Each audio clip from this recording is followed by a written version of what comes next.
Well, hello there. Welcome to the Pacific War Channel, the channel where we cover the complete history of the Asia-Pacific War, 1937 to 1945, and all the major events that led up to it. 必须要团结一致，消灭日本。不可以，明明人都是老。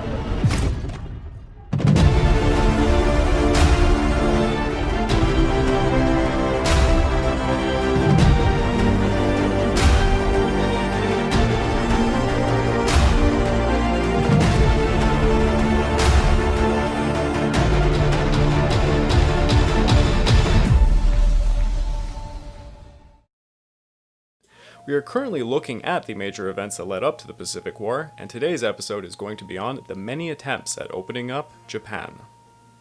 Now, if you're not already subscribed and or left a like, please do so, since this is a small channel and we could use all the help that we can get. So, when beginning to do my research on this episode, I quickly realized the rabbit hole it could lead into. There is simply far too much information involved with Japanese history, and I cannot go into great detail on everything. Thus, the purpose of this episode is to explain two major events. The first one, what was the 214-year Sakoku Period, which means closed country for Japan, and the second being the many attempts by foreigners to open up Japan during this period. So let's quickly start with how Japan began relations with Europeans. Now, the first affiliation for Japan with the West was in 1543, when three Portuguese traders arrived on board a Chinese junk at the island of Tanegashima, south of Kyushu. This is reportedly the first time Europeans reached Japan. In 1549, St. Francis Xavier arrived in a pirate ship beginning a Christian missionary campaign in Kagoshima. The Portuguese began to trade at Hirado, but soon wished to find a better port and then found one at Nagasaki. Along with trade came a wave of Christian converts in Japan, and in 1570, daimyo Omaru Sumitada converted to Catholicism. The Portuguese Jesuits were given jurisdiction of Nagasaki under Sumitada. Around early 17th century, Holland and Britain began limited trade with Japan. The Dutch East India Company set up in the port of Hirado in 1609, and the British within 1613. While the British became more and more discouraged by limited trade, the Dutch were much more enthusiastic. Now, the Portuguese and Spanish throne united in 1580, and they became an important source of trade to the Tokugawa Shogunate. However, they also brought with them Christian missionaries. Christianity was a looming threat to the Tokugawa Shogunate, who periodically persecuted Christians and formed anti-Christian edicts. The Portuguese and Spanish seemed to bring more Christian ideology when they traded than their counterparts, the Dutch and British. Let's remember that Spain and Portugal were mostly Catholic, while the Dutch and British were mostly Protestant. The shogun at the time, Ieyasu, had a tough decision to make of foreign policy and trade. Ieyasu saw that Christian menace becoming more and more of a threat, and the Dutch began to fan the flames of that fear. The Dutch pointed out to him that while the Catholics wished to trade while pushing Christianity on them, the Dutch only wanted trade. With many Japanese converting to Catholicism, problems were eventually going to emerge. The Shimbara Rebellion was an uprising that occurred in Shimbara domain between December 17, 1637 to April 15, 1638. Uprisings were not uncommon in Japan, but this one was unique, as the Shimbara domain held many Christian Japanese. During the uprising, the Tokugawa Shogunate requested aid from the Dutch against the Catholic rebels, and they whom promptly supplied them with gunpowder and cannons.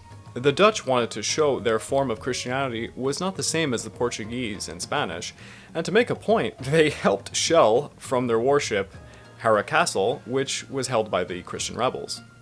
Take note, this is a time in history when Catholics and Protestants were pretty much at war with another, and it is rather a cheeky move that the Dutch would shoot at some Catholics in Japan. The shogunate quelled the rebellion and suspected European Catholics had been involved in its orchestration, and so he drove out the Portuguese and Spanish from Japan in 1639. Now, before the rebellion, the Tokugawa Shogunate had been building a man-made island named Dejima in Nagasaki for the Portuguese-Spanish traders. The idea was to limit the Christian influence by quarantining the traders on this man-made island, which was a 600 feet by 200 feet fan-shaped island connected to the mainland by a stone bridge with guards stationed on it. As a result of the expulsion of the Portuguese and Spanish, the island fell into the hands of the Dutch in 1641, and from 1641 onwards, Dejima was the only harbor that Chinese and Dutch ships were allowed to come to be in Japan. The Dutch were charged a yearly rental and had a few warehouses that housed 20 or so Dutch residents, with some quarters for Japanese interpreters and guards. Japanese policy discouraged any Dutch from studying Japanese, lest the outsiders learn, much about the language and or the country. All Dutch ships that entered the harbor had to undergo a rigid system in which they would unload all their guns and lock up all their Bibles and any Christian literature within barrels. When crew members came into the harbor, they were also required to walk over images of Madonna and Child. This was a test engineered by the Tokugawa Shogunate to stop Christians from entering the port. Now remember, the Dutch were Protestant, so this was not a sacrilege for them, unlike their Catholic counterparts. This was perhaps unbeknownst to the Japanese completely. The Dutch were forbidden from studying Japanese, and Japanese families living within Dejima were taught Dutch to be interpreters, a profession that was passed on for generations. The entire idea behind Dejima was for the Tokugawa Shogunate to be able to receive trade goods, and more importantly, outside global news on a yearly basis, without any chance of European influence entering Japan. The Japanese traded mostly for war-related materials, tin, lead, saltpeter, borax, curios, and sometimes luxury goods like deer pelts and spices, and even European items such as eyeglasses, clocks, and mirrors. In return, the Dutch usually traded for silver, copper, and Japanese porcelain. The ships took trips a total of 116 times in Tokugawa years, annually from 1633 to around 1764, and then biennially until 1790, when it became just about every 4 years until 1850. Tokugawa Japan enacted a policy in 1639 known as Sakoku. Sakoku literally meant chained country, and it was an isolationist policy that forbid Japanese from leaving the country under penalty of death, with very few, if any, foreign nationals being permitted to enter and trade with Japan at Dejima, like we were saying. Sakoku lasted 214 years, and Japan had very limited contact with the outside world, but note, this does not mean that they were completely isolated. Sakoku was implemented for a variety of reasons, but some of the major ones were to remove any religious and colonial influence from Japan, primarily from Portugal and Spain. During the Sakoku period, there were 4 domains that allowed minor trade with foreigners, and these 4 domains were the Izo, controlled by the Matsumune clan, current-day Hokkaido, which traded with the Ainu people. The Ainu are an indigenous group that reside in the northern island of Japan, and I might have more content later on them. But they were foreign to, let's say, the mainland Japanese. There was also Tsushima, controlled by the Shimazu clan, which traded with the Joseon dynasty of Korea. There was the Rikuku kingdom, which was controlled by the Shimazu clan as well, but it should be noted that Ryukyu was considered a semi-independent and thus quasi-foreign nation of its own. And lastly, the largest one we've been talking about was Nagasaki, controlled by the Bakufu, which traded with China, and as well as the Dutch East India Company. A lot of people with limited knowledge of Japanese history look at the closed-off period as Japan simply hiding away from the world, but this is not true. The Tokugawa leaders of Japan were maintaining this limited trade network with foreigners to obtain international news. Indeed, those privy to the news were quite aware of the wars that were going on in the world and in certain advancements in technology. The Tokugawa Bakufu were utilizing the Sakoku policy to ensure sufficient control over the powerful lords within their country. By controlling the outside world from coming in, the Bakufu was able to make sure no powerful lords would obtain the means to overthrow them, and we had seen this in previous years during the warlord periods. Bottlenecking almost everything through Nagasaki worked for 214 years, and in the end, really, it was the only way that they can maintain a quasi-control over Japan. Now, after explaining how Japan found itself in an isolation period, how did she open up, you might be asking? Because we all know the world was not going to simply allow Japan to hide. So number 1, Russia.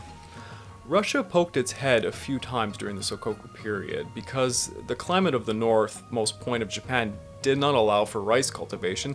This led to trade between the Matsumune clan and the Ainu people for such things as pelts and fish. The Ainu people are an ethnic group, as I said, of indigenous to the northern islands of Japan and the northern mainland itself. Special spots were set up, called basho, where Ainu would come to barter. One of the most popular things they would trade was herring, which was grounded up and dried, made for a highly priced fertilizer used for rice paddies in central Japan. However, Japan was not the only people trading with the Ainu. People from Kamchatka and northern Kuril were also trading with the Ainu for pelts. Russia began exploring Central Asia, beginning in the Urals and extending towards the North America with the colonization of Alaska and California. As Russian pioneers traveled, they would often trade with the Ainu for pelts of sable and fox. During the 18th century, there was some sporadic Russian and Japanese shipwrecks that laid either side in Russia or Japanese territory, but this never really amounted to much. By 1800, Russians had probed south of the Kurils and even in mainland Japan. The Russian-American Company was delegated in 1799, authority similar to the Dutch East India Company, that to administer territory and trade. Russia was having difficulty supplying distant posts across the Central Asian landmass and wanted to develop a Pacific Coast source. This led Nikolai Rezanov, carrying a letter from Alexander I, to ask for the privileges of trade to enter Nagasaki Harbor in 1804. Nikolai waited for 6 months in Nagasaki to finally receive words from the Bakufu officials from Edo, who said no. Nikolai was furious at this, and he authorized 2 subordinates to stage raids on Japanese settlements in the southern Kurils and the Sakhalin Islands in 1806 and 1807. The result? Well, the Japanese became more vigilant against them, and in 1811, the Japanese had even managed to capture a Russian survey vessel in Japanese northern waters. They took its commander, a Mr. Vasily Golovinin, excuse me if I mispronounce that, and they held him for 2 years before handing him over to the Dutch in Nagasaki. The Japanese made it clear to him they had zero interest of trade and stated, "Our countrymen wish to carry on no commerce with foreign lands, for we know no want of necessary things." For quite a long period of time, there was a concern within Japan of a new Mongolian invasion, similar to the 13th century one, but this time being at the hands of the Russian Empire. However, nothing came to fruition. Russia simply had more vested interest in northern China and its holdings in America at this point. Number 2, Western Europeans. The flames of the French Revolution spread to Holland, where its conservative political structure was overthrown in 1794 and a new Batavian Republic was established. This had an immediate impact on Dutch holdings in Java and Dejima in Nagasaki. In 1798, England went to war with Holland and seized its colonial outposts in South Africa and Indonesia. The Batavian Republic became a monarchy, and Napoleon Bonaparte placed his brother on its throne. As a result of the political shifts and the wars, the Dutch lost control of their international holdings and were forced to give up places and ask for the help of neutral ships to move their supplies for trade. While most of their territorial holdings were lost, Dejima remained the last outpost that still flew the Dutch flag. From 1797 to 1817, Dejima was supplied by neutral ships, mostly American, which were told to use the Dutch flag and to conceal their Bibles and weapons and pretend, well, that they were Dutch entering Dejima. As a result of all of this, the Japanese officials in Dejima were not aware anything was going on at first. Now remember, the real purpose of Dejima was for the Tokugawa officials to learn international news from the Dutch, and the fake Dutch suddenly became a little bit invasive about this. The Japanese began to ask questions and learnt of the French Revolution, the American Revolution, and events happening in Europe. Some English sailors had also shipwrecked in Japan, and the Japanese noticed how they dressed exactly like the Dutch. This led the Japanese to begin studying other languages other than Dutch, such as French, Russian, and English. The Bakufu officials realized that Europeans dressed all alike, all worshipped Christianity, and wrote horizontally in a similar fashion.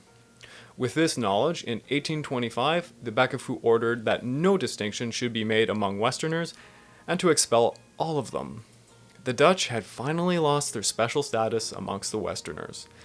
This was mostly because they were playing a trick, having used Americans and neutral people to move products into Dejima, pretending that they were all Dutch, and the Japanese obviously found this deceptive because it was. Number 3. China. War broke out in China in 1838 with the First Opium War and was climaxed by the signing of the Treaty of Nanking in 1842. News trickled into Dejima, and daimyo Mizuno Tadakuni responded, "This concerns a foreign country, but I think it should provide good warning for us." Dejima had 2 channels for news, one being Dutch. The Dutch were interrogated thoroughly, as in the usual secrecy, without the greater population of Japan ever knowing much about the outside world. However, the second channel would prove to be much more difficult to keep secret, that being Chinese literature. Books from China were a traded good in Japan, and educated Japanese sought them eagerly. Despite rigorous attempts at prohibiting any materials that could cause social unrest, some got through from China. The samurai intellect Sakumo Shozan, upon reading of the British war with China, began urging for coastal defense. Bakufu officials began to question the Dutch at Nagasaki about the things they had learnt of the war. From the Dutch, they learnt of the size of the British force in China and its naval steam-powered capabilities. To this they responded, "Why have the Tartars," they're referring to Manchus, "lost, since they are said to be brave enough?"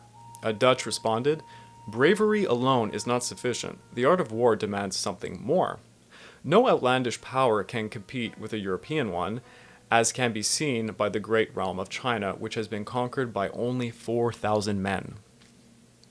This led Mizuno Tadakuni to revoke the "Don't Think Twice" edict of 1825 we previously mentioned. The official rationale given to the Dutch was that compassion had led the shogun to revert procedures.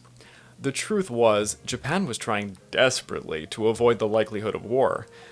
This led King William II of the Netherlands in 1844 to make a formal proposal to the shogun. The document was brought to Dejima by a special warship, the Palembang, and the letter expressed the king's appreciation at the Bakufu's revocation of the 1825 edict. The letter then explained that because of the Napoleonic Wars, a great need for trade arose, and this led England to war with China, a war that led to the death of thousands of Chinese and indemnity payments of millions. It warned that a similar danger would befall upon Japan, and the new world was being knit together by technology. The Japanese simply had no real answer to all this.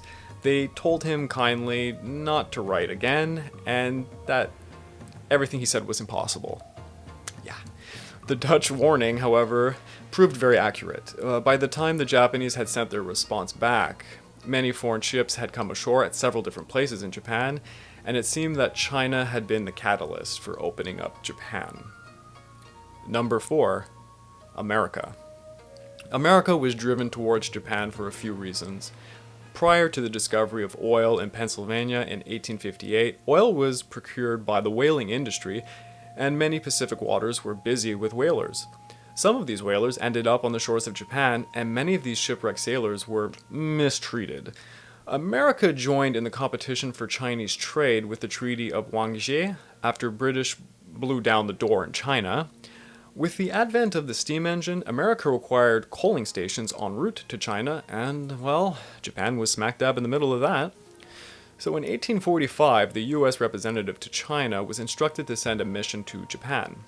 Captain James Biddle arrived in Edo Bay in 1846 with 2 ships, hoping to open relations, but the Japanese told him that foreigners must go to Nagasaki. Since James did not have authorization to use force, he simply withdrew. Then the famous Perry expedition of 1853 was more carefully prepared. Commodore Matthew C Perry was given these objectives when visiting Japan on July 2nd, 1853 in Edo Bay. To protect seamen and property, permission to obtain supplies, find a possible depot for coal, and permission to enter one or more of the ports for the purpose of trade. Perry was told if, having exhausted every argument and every means of persuasion, the Commodore was to change his tone and show determination of the U.S. for protecting their seamen.